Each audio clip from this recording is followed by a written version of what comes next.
ESPN published an article recently indicating the Lakers win total at 41.5. Hey, what's up guys? It's Steven here. Welcome to the channel. Today we're talking about an article posted by Kevin Pelton where he used a statistical model to estimate the win totals for each team in the NBA this season. The Lakers total came out at 41.5, and today I want to talk about, is that crazy? 41.5? So last year the Lakers won 43 games. They of course went 43-39. So this model is indicating they would win less games next year. So let's talk about the additions to the Lakers roster and some of the changes from last year. Of course, last year they started the season with Russell Westbrook and ultimately made some large trades at the trade deadline, as well as acquiring Rui Hachimura.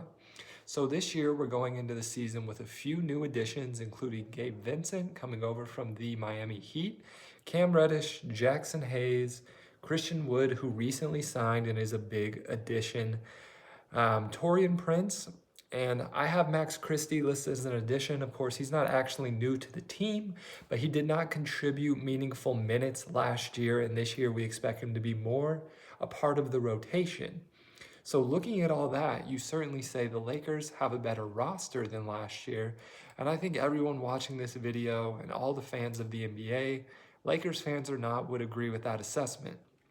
So, one, the Lakers roster is better. So for one, we can say that ultimately indicates probably they have more wins than last year, unless all the other teams got so much better or there's some other thing impacting this. Number two, they have more continuity than they did last year. Of course, last year the team basically completely changed at the deadline. They also acquired D'Angelo Russell, Vanderbilt, just a variety of players. So this year we're going to be coming in with a full training camp, a full offseason where we've heard Rui Hachimura spend a lot of time with LeBron James, and we're just going to have a lot more continuity for the team. That's number two. Also indicates more wins than last year, a better start than last year. I mean, if we're being honest, they finished the season last year 17-7. And if you extrapolate that over the full course of the season, that is a 58-win pace. Now, I don't think anybody thinks the Lakers are going to win 58 games this year. At the end of the season last year, they were very much on a sprint and not the marathon that is the full season. Last year, they were just trying to get into the playoffs after such a terrible start.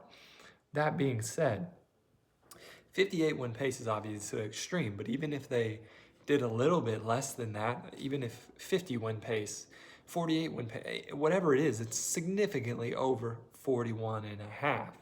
Now, number three, this kind of relates back to the continuity thing, but this is going to be the second year for Darvin Ham. Last year was his first full season as a head coach of an NBA team. Obviously, he was a player, and obviously he was around some winning organizations before that, but having the job at the helm is a lot different. So going into number two, Anthony Davis, LeBron James, some of these players have been in his system for either, 30 games or a full season when it comes to those guys who were there for the entire season last year. And that's really important. There's a study published that indicates coaching tenure has a large impact on the amount of wins that a coach contributes to a team. Basically, once a coach gets about 5 years of experience, they contribute on average 1.5 win shares, while a first-year coach contributes about the same amount of win losses, basically the opposite way. So I think it's safe to say that over the course of year 1 through 5, the amount of win shares directly from the coach incrementally goes up. And you guys should see that study here. I'll link it down in the description. It's really interesting, something maybe we can talk about in the future, because it just has a lot of interesting impacts on teams that fire coaches really fast. And I know that's super common in pro sports, but maybe that shouldn't be happening. Maybe having a coach like Pop for 20 years is important. So on the flip side, what maybe is the statistical model using to indicate why the Lakers may not have as much success? Well, they did lose Dennis Schroeder, and Schroeder was a really important piece to the team last year, an absolute pest off the bench. He started a lot of games, and honestly, he won the Lakers some games there. He was good in the playoffs. They also lost a handful of other players who I don't think were that important ultimately, especially when it came later in the season. A lot of them fell out of the rotation, such as Lonnie Walker. He did win them a playoff game, but ultimately he was out of the rotation at the end of the year last year. Mo Bamba, I feel like Mo Bamba played only a couple games for the Lakers, honestly. He hurt his ankle after a couple games, and then I never saw him again. Troy Brown Jr. did have some moments where he hit some threes, he filled in. But the Lakers improved over Troy Brown Jr., over Mo Bamba. Another thing is LeBron James is 1 year older.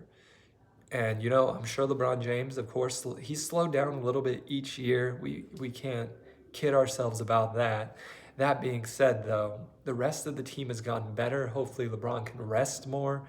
And 41.5 is just, it's too low. And on that same note, Reeves and Max Christie are both a year older, which is a positive thing for them, unlike LeBron James. Added experience, added strength, added weight.